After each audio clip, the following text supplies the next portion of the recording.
Hey, what's happening YouTube? Rod J back again to take a look at another beer. Thanks for swinging by to check out another video. Going to take a look at one tonight from Left Hand Brewing Company out of Longmont, Colorado. And this is actually their hard-wired Nitro American Porter.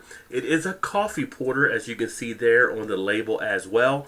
Comes in at 6% ABV, also 33 IBU.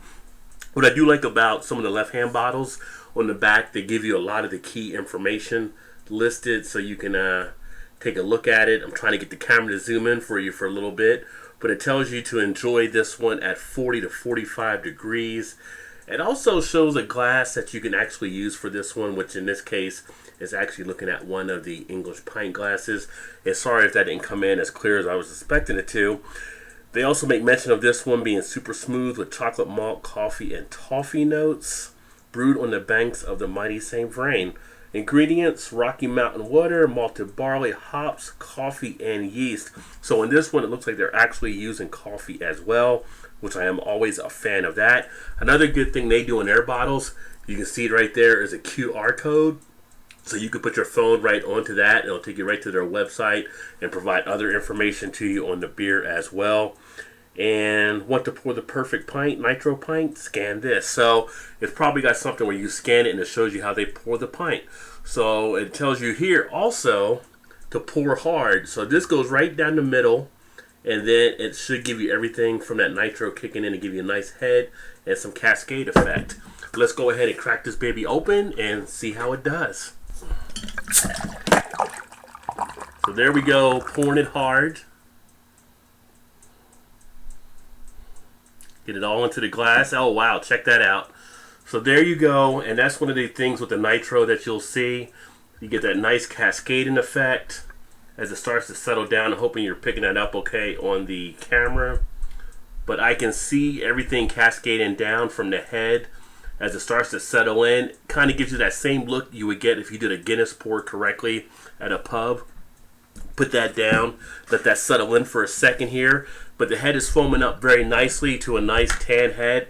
Straight down the middle, came right out with a nice 2-finger head that you can see there.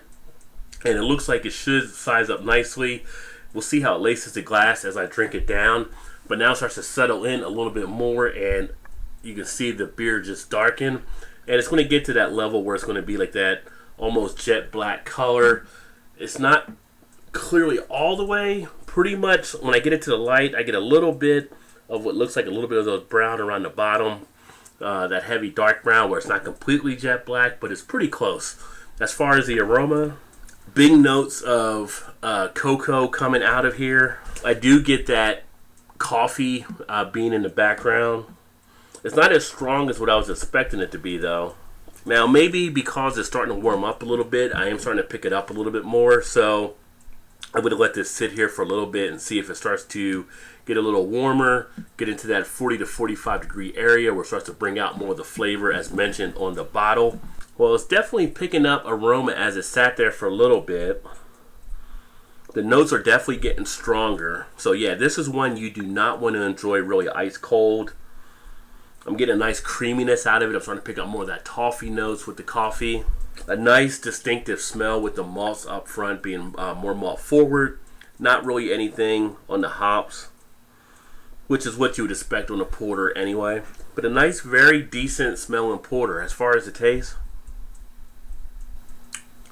okay. So on the flavor, you definitely get a good amount of the coffee and the malt sweetness that you'd expect to have on a porter.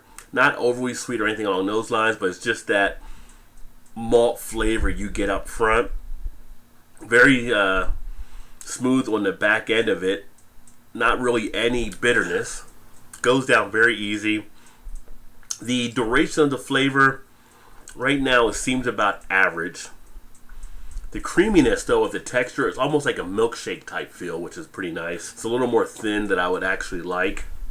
I start to feel the coffee flavors get around the mouth now, so I'm starting to feel a lot of the flavors up into the cheek area, almost causing like a sensation that you almost want to start chewing.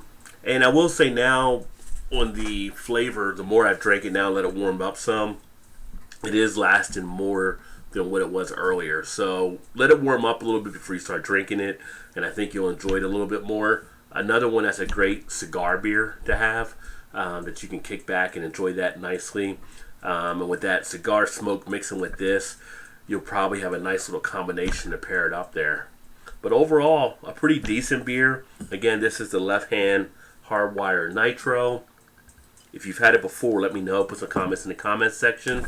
But overall, pretty pleasing. 3.25 out of 5 for me on this one. I think it's a solid beer. I think it does what it's supposed to do. I think it represents that style pretty good. So there you have it. But thanks for swinging by and check out another video. Hopefully I'll catch you on the next one. As always, please remember to like, subscribe, share, all that good stuff, as well as comment. And just keep drinking good craft beers. And I'll see you soon. Cheers.